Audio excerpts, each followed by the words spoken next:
Bonjour à tous, ravi de vous retrouver sur Radio Sport, ici au salon Destination Nature. Je suis Philippe Lefebvre et j'accueille Christelle Rigolo. Bonjour Christelle.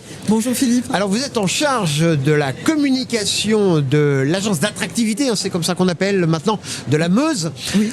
Alors, quand on parle de la Meuse, la première image qu'on a, c'est plutôt un département de mémoire, un département marqué par la Première Guerre mondiale. Mais ce n'est pas que ça, et c'est aussi un département sportif, c'est vrai ou pas ? Ah mais complètement. Alors déjà, c'est vrai qu'il faut arriver à situer la Meuse pour certains. Alors, c'est pas petite si leçon de évident. géographie, c'est où la Meuse ? Voilà, alors si vous prenez Paris et Strasbourg, au milieu, vous avez la Meuse. Donc c'est à 1 heure de Paris en TGV, à peu près 3h30 de route pour bien situer. On est au cœur du Grand Est, de la région Grand Est, donc porte d'entrée en Lorraine. Et c'est vrai que c'est le poumon vert du Grand Est parce qu'on va pouvoir aller pratiquer les sports parce que, en effet, un territoire marqué par la Première Guerre mondiale, mais qui offre aussi des territoires préservés et un patrimoine exceptionnel d'autres périodes historiques. Et donc, on va pouvoir aller se détendre, respirer, juste à 1 heure de Paris en TGV. Alors, quand on descend du TGV justement à Verdun, à la gare de Verdun TGV, c'est ça ? Alors, Meuse TGV. Meuse on TGV, est entre pardon. Verdun et Bar-le-Duc. Ah oui, c'est vrai que vous êtes la gare est en pleine campagne. Hein. Ah oui, ben là, c'est vraiment arriver dans la ruralité, on respire, c'est les grands espaces. Il y a des magnifiques forêts, les prairies, bien sûr, on va voir les vaches, des espèces, des races différentes. C'est très bucolique. Et on commence très par varié. quoi alors ? Le séjour commence par quoi ? Si on veut faire une première découverte un peu touristico-sportive, on va faire du vélo, on va faire de la randonnée. Alors, si vous êtes vraiment dans l'aventure, la micro-aventure, vous arrivez avec votre vélo, c'est possible, il faut bien s'organiser, mais c'est faisable. Vous pouvez aller rejoindre l'Eurovélo 19, et là, vous vous retrouvez sur un itinéraire européen, puisqu'il commence sur le plateau de Langres, à Pouilly-en-Bassigny, et il va aller jusqu'à Rotterdam.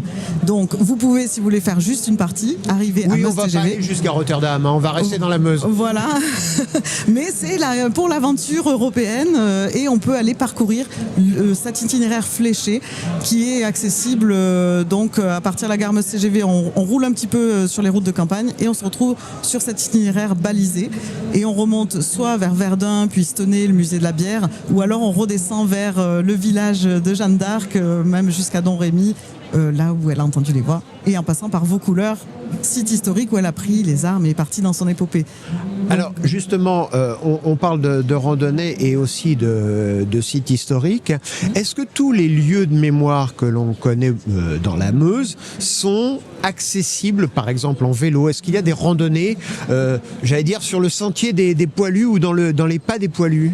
Alors, il y a des circuits balisés, VTT, FFC, qui permettent d'aller sur le champ de bataille de Verdun. Donc, on peut aller pratiquer de VTT sur ce champ de bataille. Donc, c'est un terrain d'histoire. Donc, c'est vrai qu'émotionnellement, on est à la fois dans une pratique d'un loisir qu'on apprécie et en même temps dans une découverte du patrimoine historique. Donc, ça se fait toujours avec une certaine émotion et c'est une expérience assez unique. Et si on est à Verdun, justement, il y a un endroit où on peut laisser son vélo, c'est devant la forteresse, parce que là, il y a quelque chose qui va beaucoup plaire aux enfants, parce qu'on est à la limite du parc d'attractions. On est dans des nacelles qui ne déplairaient pas aux gens de Disney, d'Astérix. Alors là, c'est quand on arrive à Verdun, en effet, on va aller dans cette citadelle souterraine où on va s'immerger on va se mettre dans la peau du soldat. Imaginer comment les soldats arrivaient dans cette citadelle souterraine qui était un lieu de refuge ou de repos pour eux. Donc c'est interactif, c'est vrai que c'est une on a nouvelle des lunettes de réalité 4D, voilà, de réalité augmentée. Ouais, oui. c'est ça. Et évidemment, ça c'est pas sur le champ de bataille. Si on veut aller sur les sites historiques et pratiquer le VTT par exemple, ou aller marcher tout simplement au cœur du champ de bataille, on va aussi passer par des sites comme le Mémorial de Verdun, un musée qui va permettre de comprendre ce qui s'est déroulé là, le point de vue allemand, français, et être dans cette approche muséographique qui est très interactive aussi. Et puis, surtout, il y a la réouverture du Fort de Vaux à partir de juillet, que je vous conseille d'aller voir parce que ça va être une nouvelle muséographie aussi pour aller dans un fort. Et là, on est dans une approche de l'histoire très vivante, où on n'est pas dans c'est un livre d'histoire à ciel ouvert en fait, la Meuse. Ça c'est vraiment marquant. Il y a le fort de Douaumont aussi à visiter et l'ossuaire de Douaumont où c'est symbolique. Qui est un lieu chargé de mémoire et un lieu très prenant quand on le découvre pour la première fois. Très prenant, symbole de réconciliation franco-allemande aussi. Et ça fait partie des sites forts. Après, on peut aussi aller sur le territoire de l'Argonne et être dans une approche 100% forêt. Alors cette fois-ci, on part sur une approche loisir, des parcours d'orientation. On part en forêt autour de Varennes en Argonne, donc ville où a été arrêté Louis XVI. Et on part autour de Clermont en Argonne pour faire cette approche ludique en famille ou entre amis. C'est vraiment sympa aussi. Et il n'y a pas que, il y a des sites effectivement historiques, et puis il y a des endroits qui sont aussi des endroits très importants pour les amateurs de vélo. Je pense au lac de Madine, par exemple, qui a été étape du Tour de France. C'est là aussi des beaux lieux pour se faire quelques expériences cyclistes que l'on gardera en mémoire longtemps. Oui, et expériences cyclistes autour du lac de Madine, mais aussi des expériences nautiques, puisqu'on va pouvoir pratiquer tous les sports nautiques, on va pouvoir faire de la voile, il y a des stages de voile qui sont organisés. Donc on peut aussi aller faire ce type de sport, pas loin de Paris, pour se détendre, apprendre, pratiquer à son propre niveau. Donc c'est vraiment du sport accessible. On ne pense pas forcément à la Meuse, par exemple, pour aller faire de l'escalade. Mais c'est aussi possible. Ah bon, on peut faire de l'escalade dans la Meuse? Mais oui. C'est quoi, le long des forteresses? Ah non, non. Là, on va être plutôt sur le secteur de Saint-Miel, la petite cité de caractère de Saint-Miel, où il y a les Dames de Meuse, qui sont des grands rochers qui sont liés à la légende de la ville, la fondation de la ville de Saint-Miel. Et on va pouvoir avoir accès à des parcours de plusieurs niveaux qui sont aussi labellisés et reconnus par les gens qui pratiquent. Alors évidemment, c'est sûr que ça ne vaut pas la montagne, mais ça veut dire qu'on peut aller se faire plaisir dans des loisirs comme ça qui nécessitent un certain niveau aussi. Où on peut aller faire du clubs, c'est organisé, on peut apprendre à faire ce genre de choses ou pas? Alors là, c'est plutôt de la pratique individuelle. Pour les clubs, on peut aller se diriger vers le canoë, par exemple, où il y a des clubs qui proposent des sorties en canoë sur la Meuse ou sur l'Assau, donc vallée de l'Assau, dans le secteur de Bar-le-Duc. Bar-le-Duc, je parlais du vélo tout à l'heure, je ne sais pas si vous le savez, mais c'est la ville où a été inventé le système de pédalier, donc les frères Michaud. J'allais vous parler justement des frères Michaud, parce que là il y a chaque année un événement un peu particulier. Alors il y a un événement qui est très sympa, c'est une rando vintage, des vélos vintage. Ça va se dérouler cette année au mois de mai. Totalement interdit aux vélos assistance électrique, on est bien d'accord? Voilà, c'est ça. Là c'est les sports, la souffrance et la difficulté. Effort musculaire, mais dans la joie, dans la bonne humeur, parce qu'on va pouvoir goûter des produits du terroir au fil de la balade, découvrir ces paysages très changeants. Là on est dans un secteur qui a été marqué par la Renaissance. Bar-le-Duc a un héritage de la Renaissance incroyable et un secteur sauvegardé. On va être dans des vallées avec les ponts anciens, des maisons fortes. Tout ça, c'est vraiment très agréable et il y a de la place, on se détend, on respire. C'est super. Voilà, et on parlait de vélo tout à l'heure, on parle aussi des pédaliers des frères Michaud. Il y a le VTT qui est une partie importante, et il y a vous le disiez, des forêts où on peut découvrir, parfois en faisant un peu de VTT ou un peu de randonnée, des œuvres d'art. Oui. D'ailleurs, on se demande ce qu'elles font là. Alors expliquez-moi ce que font des œuvres d'art en plein milieu d'une forêt épaisse et a priori impénétrable. Oui, c'est très surprenant. Ça s'appelle Vent des forêts. Alors, c'est un lieu de création artistique, vraiment un lieu de recherche artistique, puisque ce sont des artistes contemporains qui sont accueillis. Chaque année, il y a des artistes internationaux qui viennent en résidence et qui vont créer des œuvres uniques qui sont ensuite laissées sur place. Et donc, il y a des circuits. Donc, il y a 5 boucles qui font entre 1 heure de parcours et 5 heures. Sur ces parcours-là, on va découvrir des œuvres qui sont très surprenantes. On peut tomber sur un grand monstre de pierre ou des choses plus discrètes ou qui amènent à réfléchir, qui surprennent, qui peuvent laisser indifférent, pourquoi pas. Mais en tout cas, c'est une approche très sensible et et inattendu de ce territoire rural qui amène à observer la création contemporaine.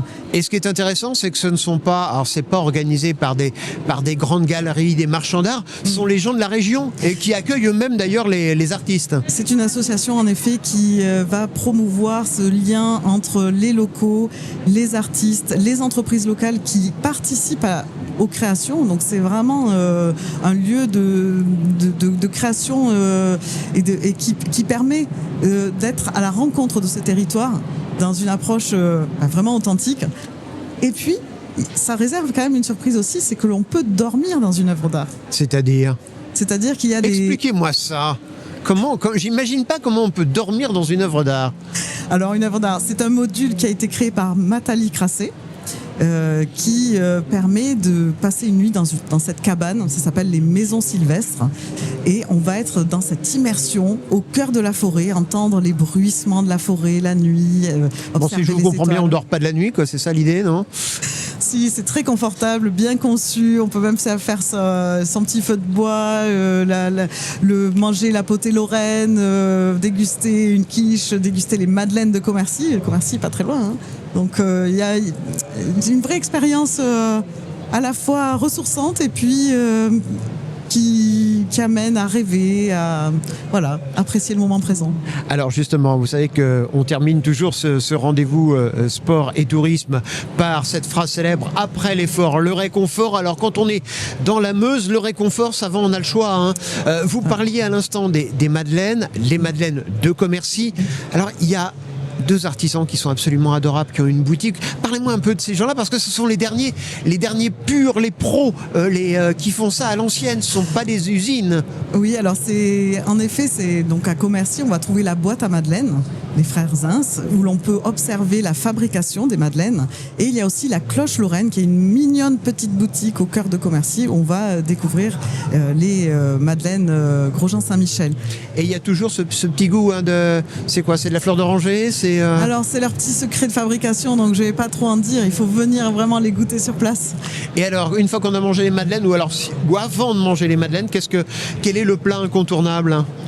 Alors, je dirais qu'en Meuse, c'est plutôt des douceurs. Donc, comme on a parlé des madeleines, on va parler des dragées de Verdun qui ont été créés à Verdun, où on peut aller voir la fabrique aussi. On voit les grandes turbines, on va tourner ces dragées colorées. C'est très intéressant aussi en termes de visite. Il y a les groseilles. Donc, attention, confiture de groseilles épépinées à la plume d'oie à Bar-le-Duc. Donc, ça, c'est aussi toute une tradition qui va être racontée. Et puis, en termes de spécialité de douceur, évidemment, tout le monde connaît la Mirabelle. Donc là, si on va aller se faire des randos à travers les vergers de Mirabelliers, tout ça, c'est dans les côtes de Meuse. Et c'est un secteur qui est très chouette à parcourir à pied. Alors Christelle, dernière question. La meilleure période pour découvrir la Meuse? Moi, je dirais en toute saison. Hein, on n'est pas loin. On n'est pas loin. Répondez à ma question. Quelle est la meilleure période? Alors, si on est amateur des Mirabelles, ça sera plutôt l'été, juillet-août. Si on veut voir les Mirabelliers en fleurs pour l'aspect romantique, ça sera plutôt le printemps. Et puis, je sais pas, l'automne a son charme parce qu'il y a beaucoup de forêts. Il y a 30% du territoire qui est couvert par la forêt. Donc, on voit toutes les couleurs d'automne. C'est vraiment très agréable. Donc, non, là, vraiment, je peux pas dire. C'est... Bon, on a bien compris. La Meuse, une destination 4 saisons. Merci Christelle. Merci de nous avoir donné envie d'aller faire un petit peu de vélo, un petit peu de randonnée dans les forêts meusiennes. Et si vous voulez préparer votre voyage dans la Meuse, c'est très simple. Il vous suffit d'aller sur le site radiosport.fr à la rubrique tourisme. À très bientôt.